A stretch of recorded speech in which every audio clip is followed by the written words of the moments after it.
Hey everybody, this is Soger. This is going to be a new video series I do where I answer questions and comments from my videos in a video format. Any question I get asked a lot or anything that I think will provide a lot of information to the community, I'm just going to start answering this way because I realize I answer a lot of questions long form in text. I just don't know how many people actually read that. So I'm going to just answer two questions because they're somewhat related. The first one is from Anil Karakaya. He's one of my biggest fans. He comments on almost every video, and I appreciate him so much. And his question referred to the Gandhi game, but just in general, he asked how I feel about settling off sources of water. You'll notice if you watch a lot of my games that I settle off of water a lot of times, even so far as settling my capital off of any water access. And I honestly have no problem with this. What confuses me more is people will settle coastal cities without batting an eye, but they won't settle an off-water access city, and the difference is one housing.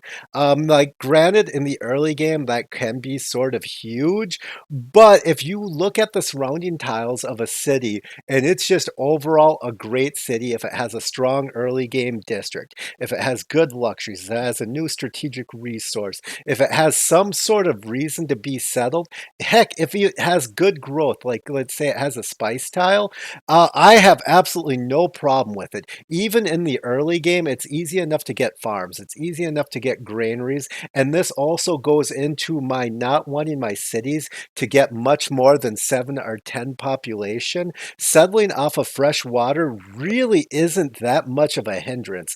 Unless you're building a mega city, it's easy enough to settle a city off of any source of water and grow it. Now, if it's like a pure plain city and you're off of access to water, realize it's going to be capped at two production or two population. But once again, you only need so many districts in every city. So it comes down to value of city. I feel that players way overvalue access to water when compared to other factors when settling a city, because they will settle a tile further away from a luxury, from a strategic, from a district to get access to to water, where for the same you could just use a couple of builder charges. So that's my thoughts on settling off of fresh water or any water access.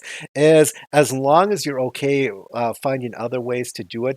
He had asked on the Gandhi video, and there I cared even less because he has a step well that has full housing. So yeah, if you have ways to address the housing, I say 100% settle the city where it makes most sense. And water is just one factor, but it doesn't carry any more weight than any of the other factors when settling a city. The next question I got asked was by Aiden Finucane, also in the Gandhi Pacifist Science Game video series. He asked how I settle cities in -20 loyalty locations and get the loyalty up so quickly. This is understanding how the game works. The most loyalty that you can get from surrounding population negative is -20. So if it's on the very edge of the -20, like if there's a -20 and right next to it, there's like a -16 or a -15, that means that there's not a lot of loyalty pressure getting you to that 20. So if you settle a city where you can chop out some growth, or if you can get a high growth trade route in that city, you can offset that -20. That -20 is extremely deceptive.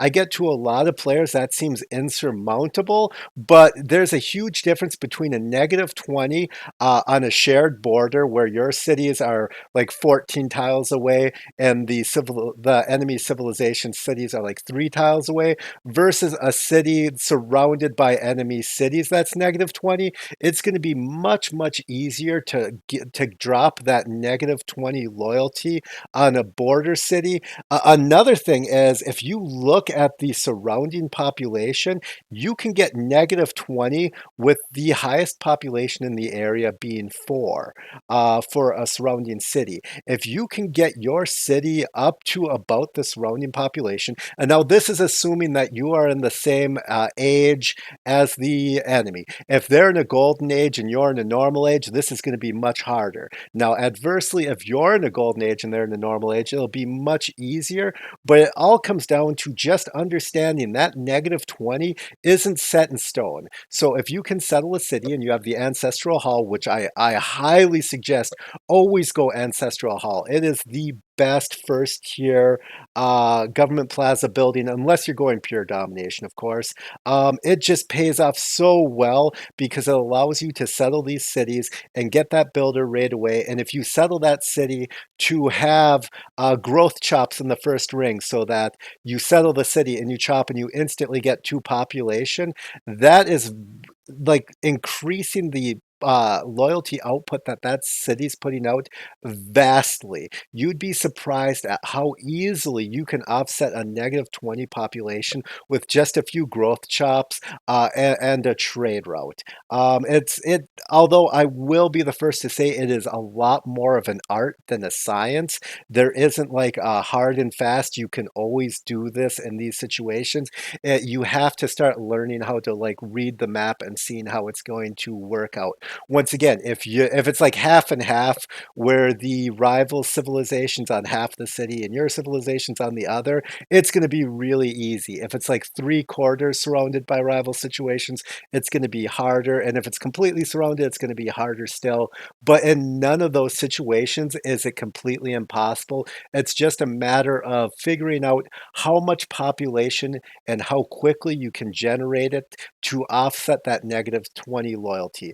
Obviously, stuff like governors will help out, but generally, I try not to need a governor unless I have an extra governor when I'm doing a settle, unless it's a big push. If I'm going to settle like right in the middle of a civilization, then I'll accept the fact I'll need a governor. But if you need a governor to hold the population, it's probably not a city that's worth trying to settle, just because there's so many things that could happen. And the AI, for whatever reason, a lot of times loves the -2 loyalty from the diplomat.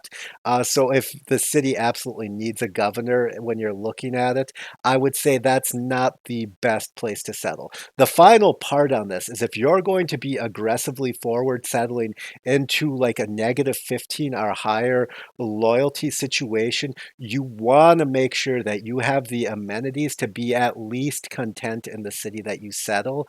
And now, mind you, when you settle, luxury amenities will not apply to that city. So you're going to take a full loyalty hit on that first turn unless you either settle on a luxury or improve a luxury that first turn. So you want to make sure that you're going to at least have the one amenity for the city. If you can get up to ecstatic, that's better because happiness increases loyalty as well by having those amenities.